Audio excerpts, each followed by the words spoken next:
یہ ریڈیو ہمالیہ ہے۔ آج اگست 2021 کی 11 تاریخ اور ہمارے اسٹوڈیو کی گھڑیوں میں شام کے 4 بجا چاہتے ہیں۔ اب آپ ڈاکٹر امجد ایوب مرزا سے خبریں سنیے۔ پاکستانی مقبوضہ گلگت بلتستان کے دارالحکومت گلگت میں محرم الحرام کی سیکیورٹی کے بہانے سے مزید 1300 مردود پاکستانی فوجی گلگت پہنچا دیے گئے ہیں۔ اس کے علاوہ مجالس اور جلوسوں کے راستوں اور عوام بارگاہوں پر گلگت بلتستان سکاؤٹس اور رینجرز کے دستے بھی تعینات کرنے کا فیصلہ کیا گیا ہے۔ ماضی میں مجالس اور جلوسوں کی حفاظت پاکستانی مقبوضہ گلگت بلتستان کے شہری خود کرتے تھے، لیکن پنجاب اور خیبر پختونخوا سے لاکھوں کی تعداد میں غیر مقامی اور غیر شیعہ افراد کی آبادکاری کے بعد پاکستانی مقبوضہ گلگت بلتستان میں فرقہ وارانہ کشیدگی کو مصنوعی طور پر ہوا دے کر خون ریز تصادم کروائے گئے اور ایک پرامن خطے کو مذہبی بنیادوں پر تقسیم کرنے کی بنیاد ڈالی گئی۔ اس طرح پورے خطے کو تقسیم کرو اور حکمرانی کرو کے برٹش فارمولے کے تحت پاکستان نے مقتل گاہ بنا کر پاکستانی مردود فوج کی تعیناتی کا جواز پیدا کیا ہے۔ پاکستانی مقبوضہ گلگت بلتستان کے شہر سکردو میں کرونا وائرس کے پھیلاؤ کی شرح 39.2% تک جا پہنچی ہے اور تمام تعلیمی ادارے 19 اگست تک بند کر دیے گئے ہیں۔ گزشتہ 2 دنوں میں 8 لوگ کرونا وائرس کی وجہ سے موت کے منہ میں چلے گئے ہیں۔ پاکستانی مقبوضہ گلگت بلتستان میں استور پکوری داس تحصیل شوٹر آفس کے قریب سڑک پر سیفٹی وال نہ ہونے کے باعث ایک گاڑی گہری کھائی میں جا گری، جس کی وجہ سے 2 حقیقی بہن بھائی اور ایک معصوم بچی ہلاک ہو گئے، جبکہ 4 افراد شدید زخمی ہو گئے۔ تحریک اتفاق رائے گلگت بلتستان کے ترجمان خرم بیگ نے کہا ہے کہ پاکستانی مقبوضہ گلگت بلتستان جو ہی لداخ میں واپس شامل ہوگا تب سب سے پہلے بھارت سے سڑکوں پر سیفٹی والز تعمیر کرانے کا کام شروع کروایا جائے گا، تاکہ روزانہ کے حادثوں میں قیمتی جانوں کے ضائع ہونے کے رجحان کو روکا جا سکے۔ پاکستانی مقبوضہ گلگت بلتستان کے علاقے کھرمنگ میں پیٹرول اور ڈیزل غائب ہونے کے بعد گزشتہ روز سکردو کارگل روڈ پر ضلعی انتظامیہ کے خلاف زبردست احتجاجی مظاہرہ کیا گیا اور کئی گھنٹوں تک روڈ بلاک کر دی گئی۔ پاکستانی مقبوضہ گلگت بلتستان کے ضلع غزر یاسین میں ریٹائرڈ فوجیوں کو پینشن نہیں مل رہی اور ڈاک خانہ کا عملہ ان سے نہایت بدتمیزی کے ساتھ پیش آ رہا ہے۔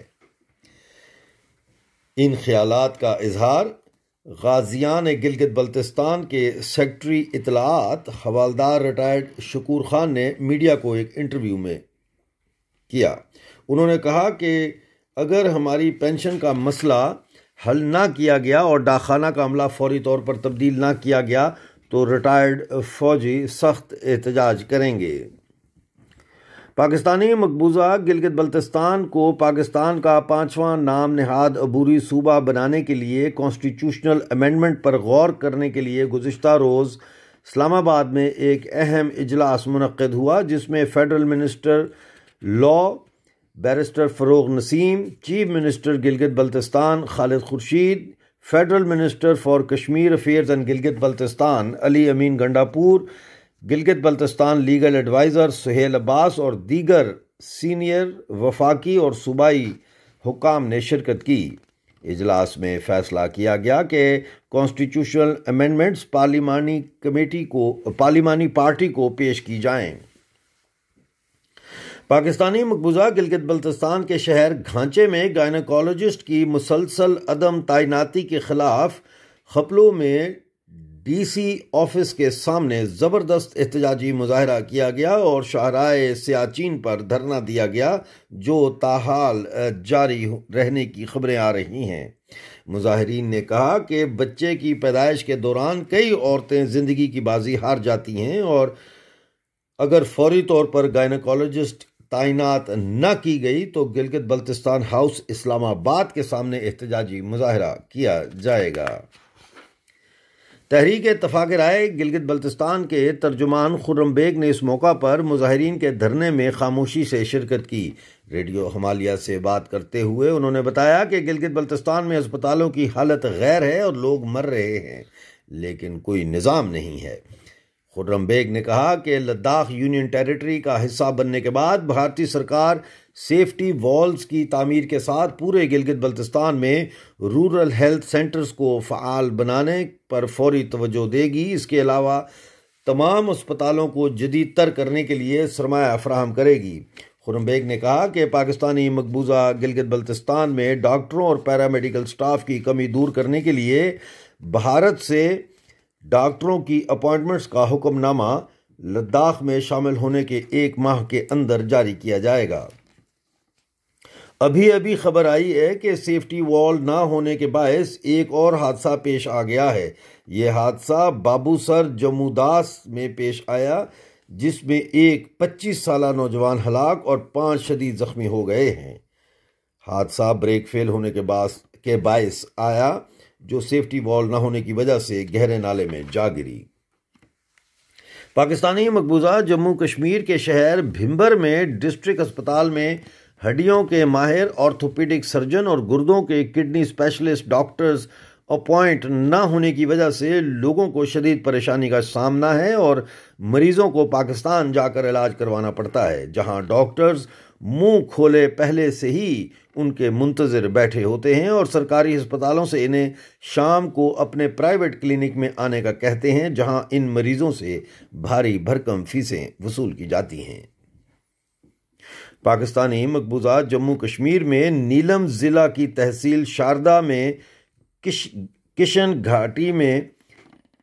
گھاٹی کی طرف جانے والی مسافر جیپ سیفٹی وال نہ ہونے کی وجہ سے پھسل کر گہری کھائی میں جا گری، تاہم تمام مسافر محفوظ رہے اور انہیں معمولی چوٹیں آئیں، لیکن ڈرائیور شدید زخمی ہو گیا اور اس وقت ڈسٹرکٹ ہیڈ کوارٹر ہاسپٹل 8 مقام میں زندگی اور موت کی کشمکش میں ہے۔ آج پوری دنیا میں بلوچستان کا یوم آزادی منایا جا رہا ہے۔ 11 اگست 1947 کو بلوچستان نے برطانوی قبضہ سے چھٹکارا پایا تھا اور اپنی آزاد ریاست قائم کی تھی، جو کہ 7 ماہ تک قائم رہی۔ اس کے بعد 28 مارچ 1948 کو پاکستان نے بلوچستان پر فوج کشی کر کے اسے پاکستان میں جبراً شامل کیا۔ اس موقع پر آج #11 اگست بلوچستان ڈے ٹویٹر کیمپین کے علاوہ کئی آن لائن ویبینار اور پرامن مظاہرے بھی منعقد کیے جا رہے ہیں۔ بلوچستان نیشنل موومنٹ کے مرکزی ترجمان نے کہا ہے کہ بلوچستان میں انسانی حقوق کی پامالیاں اور بلوچ نسل کشی تیزی سے جاری ہے اور اس میں دن بدن شدت آ رہی ہے۔ انہوں نے کہا کہ نیو کابان میں 5 افراد کو جعلی انکاؤنٹر میں قتل کیا گیا، جبکہ 2 دن پہلے 10 افراد کو قتل کر کے نامعلوم اور لاوارث قرار دے کر ان کی لاشیں چھیپا فاؤنڈیشن کے ذریعے مستونگ میں نامعلوم افراد کے قبرستان میں دفن کی گئیں۔ دی بلوچستان پوسٹ.com میں شائع ہونے والے اپنے بیان میں بلوچستان نیشنل موومنٹ کے مرکزی ترجمان نے کہا کہ بلوچوں کو جعلی مقابلے اور ٹارچر سیلوں میں قتل کر کے لاوارث دفنانا پاکستان کا واضح جنگی جرم ہے۔ آپ ریڈیو ہمالیہ سن رہے تھے۔